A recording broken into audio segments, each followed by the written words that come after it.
Hey Scorpio, it's so funny that I'm shooting this and the sun is like dying out, whatever. So anyway, this is Chelsea, in case you didn't watch my intro video. And I'm here to give you the monthly horoscope for March. Woo, woo, woo. Let's get into it. First, let's talk about this retrograde. So, Venus will be retrograde in your 6th house. It's a lot of work. It's a lot of soul searching for you. And I don't see this as a negative thing, really, for you, at least this season. Because Scorpio, I feel like even though people like to talk smack about Scorpio, they're just basic. But, you know, like the transformative elements of Scorpio is addictive in my book. It's addictive, you know, going through I read recently, if any of you guys like to read about I feel like the occult is such like a trite word, but if any of you guys like to read and know more about for lack of a better word, the occult, look up the Kabbalion. I have a friend who sent me that book recently. It's also an audiobook on YouTube, but I think something's wrong with that recording, so try Audible. Yeah, something that, first of all, I really like that book. I recommend it to a lot of Scorpios this month. But something that I read from that book was they were saying how like real hermetists and like masters of the hermetic teachings know that everything is in balance, everything has duality. So all the lows are balanced by highs. So if you can think, I don't know if you guys are like mathematically inclined, but if you can think, you know, there's negative numbers and positive numbers. Negative we'll say is bad for now, and positive we'll say is good.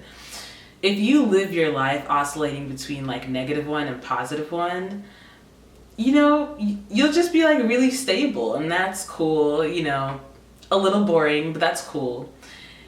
If you live your life between like -25 and +25, the lows are really low. You know, most people don't make it past -10. The lows are really low and you get it. But then you transform into a +25, and most people don't make it past +10, and it's like that transformation is so like addictive. So that's what this month is about for you with this retrograde. It's going to take a lot of work, because you're going to have to rethink how you relate to others and who's really worth your time, and which relationships do you really want to work on, and which relationships are you working too hard on and are not worth your time. You know, I see this as a very relationship focused and wealth focused month for you. Sure, there's cosmetics, but I don't know, don't have any procedures, not what everybody's saying, but whatever. But I see this as a wealth focused and friend focused time for you, and even relationship, whether you're polyamorous or monogamous or asexual.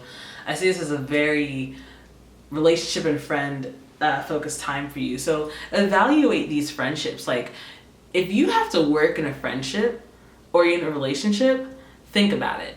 I'm not saying it's a bad thing. It's honestly sometimes not.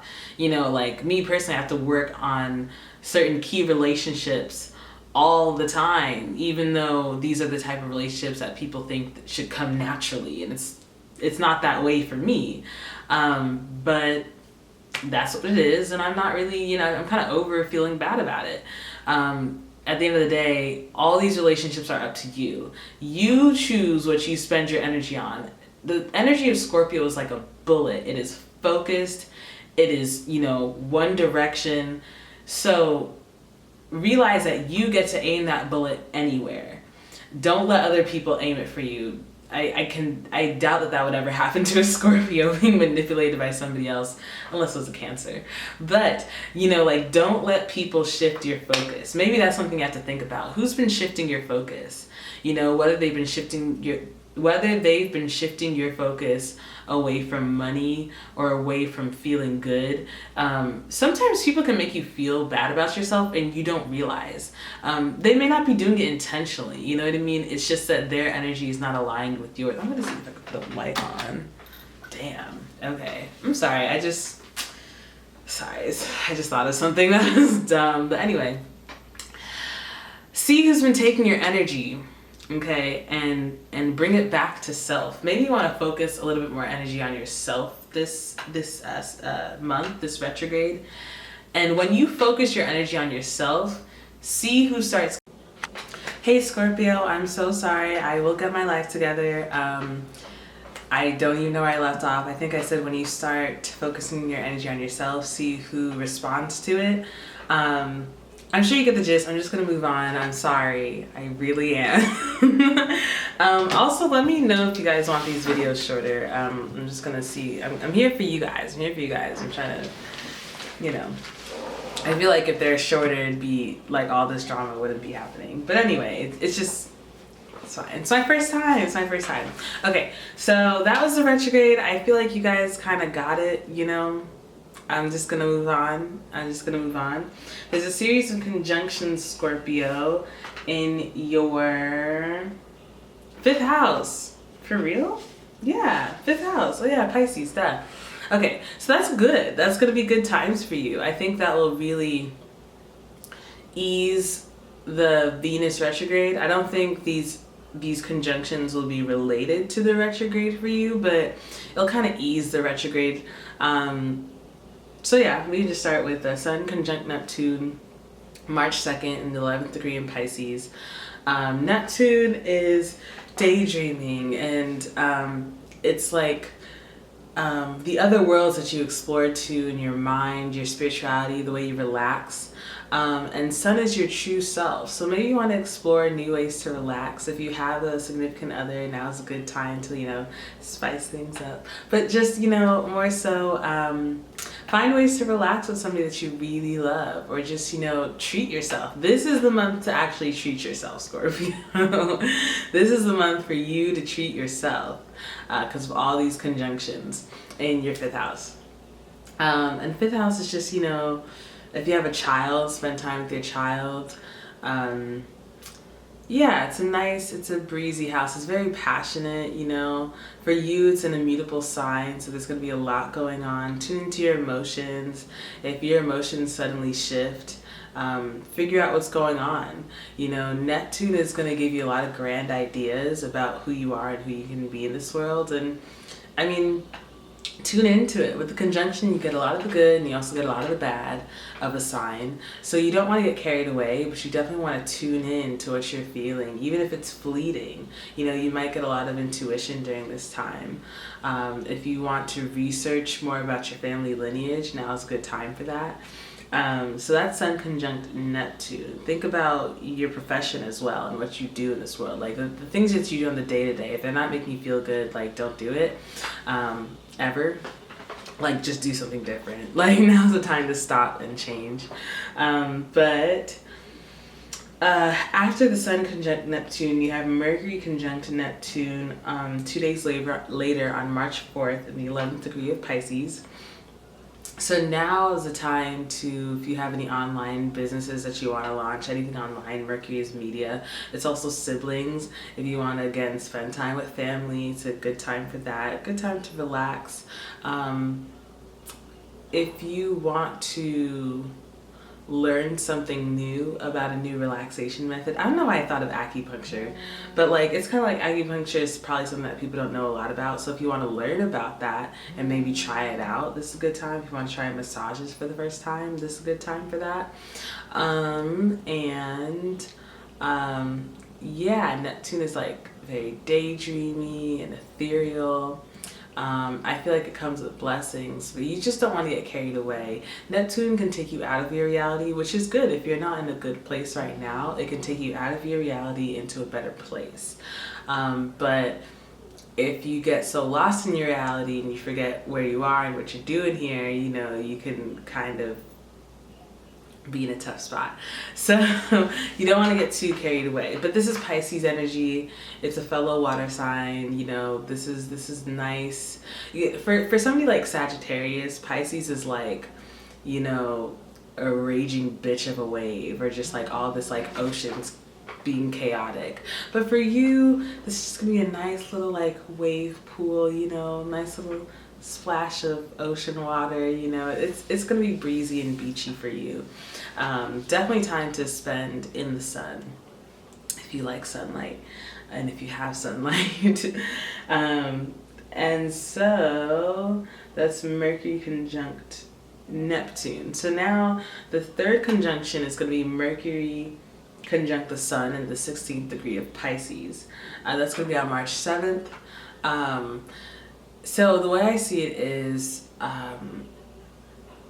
the Sun made a conjunction to Neptune, picked up some blessings, some insight, some enlightenment, epiphanies. Mercury went and did the same thing. Now, on this conjunction, the Sun and Mercury are going to come together and say, what can we make of this? You know, what, like, we've learned so much. Like, what can we do to bring that unrealistic ideal into the reality that we're in? How can we, like, basically, Mercury's not bad because it'll show you, like, a reality that's really cool. It's up to you to build a path to that reality. That's where we kind of get lost. We assume that the reality is here right now, or sometimes we get really sad because we feel like that reality will never come true and it depresses us. But our goal with Neptune is to build that path to the reality. It's doable. It's not even that far, you know? It just seems that far because it's like our dreams and our hopes and everything we've ever wanted. But build that path, and Mercury is going to help you. Mercury will give you the skills, the know-how. It'll help you find out what to do. Look for siblings or friends. Look at siblings, friends, co-workers to help you figure out what to do, to relax in your case, or just, you know, to enjoy yourself. Yes, that's Mercury conjunct Sun. I don't know if you can hear that, but I'm sorry. So the next thing is Mercury square Sun. Mercury square Saturn square Moon. This is happening on March 12th, and it's happening in the 27th degree of Pisces. So you're not directly involved in this square, but the houses that are triggered for you are the 5th house, the 2nd house of resources and wealth, the 11th house of fame. Really? Is that? Yeah, fame and recognition, and friends, and then the 8th house of occult, your home. So you might expect some transformation. Yeah, like Saturn is that planet that symbolizes things that, like, we've been that have hurt us, like things we've been told we were inadequate in as a child, and then we like carry these feelings on into our adult life, which is kind of, and disproportionately too. Saturn is very harsh, it's very cold, it's our insecurities.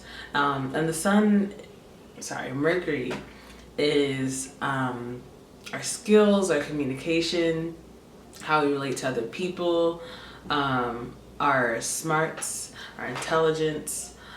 So basically, you want to be careful how you talk to other people around this time. You want to be careful about the information that you give to other people. You may not want to divulge any secrets. You may not even want to receive any secrets. It may not be helpful for you to hear something around this time.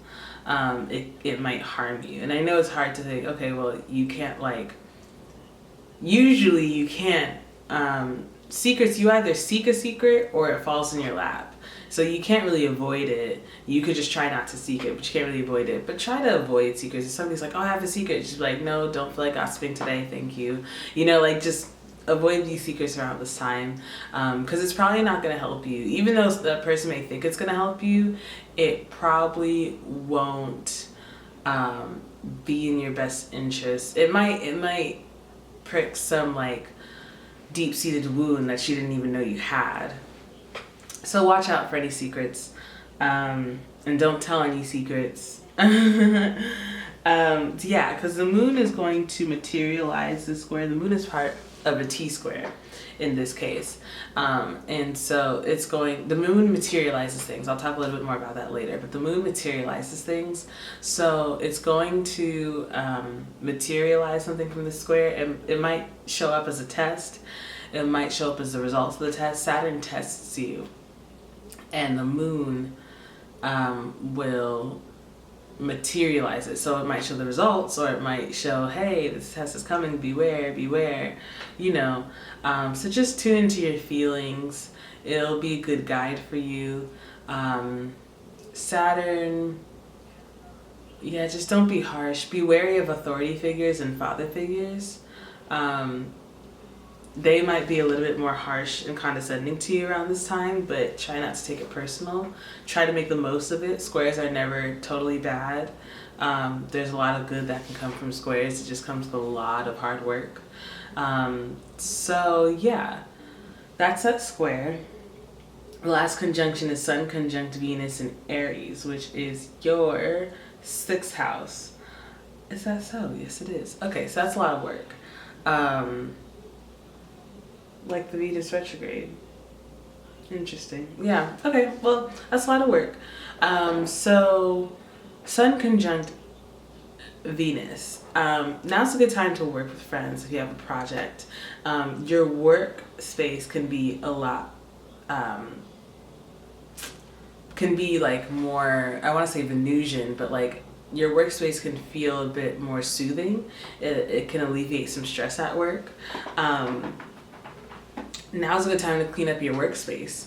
Now's a good time to be more cheerful around work and just, you know, be happy around work, make your coworkers feel happy.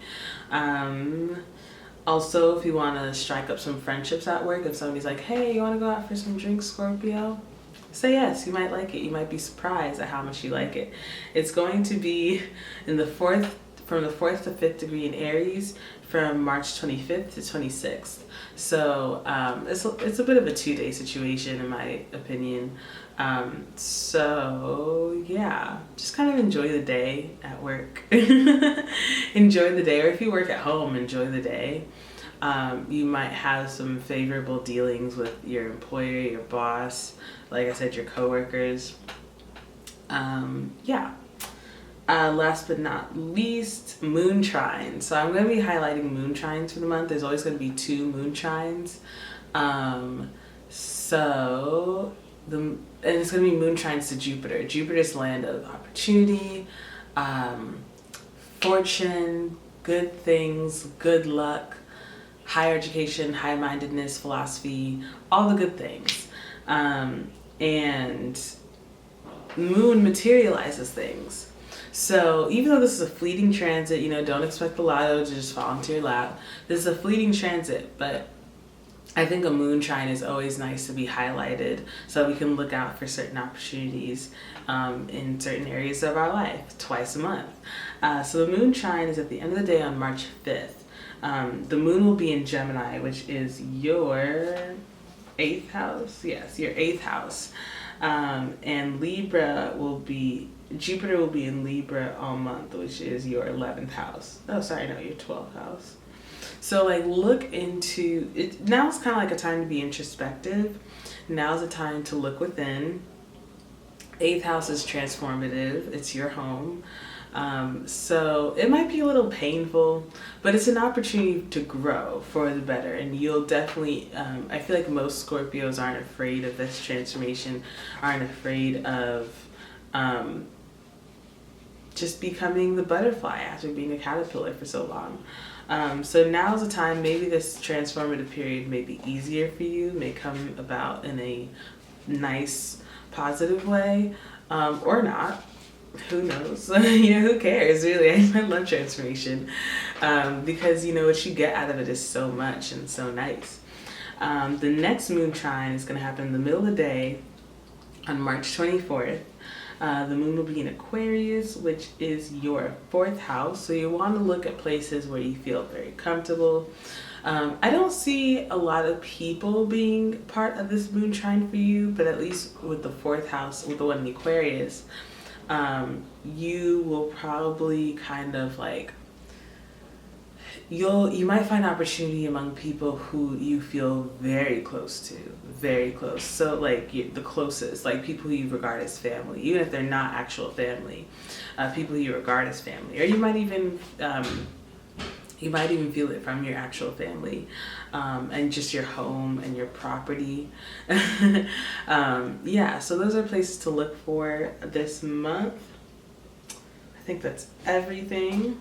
So yeah, I'll see you next month. Thank you for your patience. Thank you, thank you, thank you. I'm getting better. All right, bye.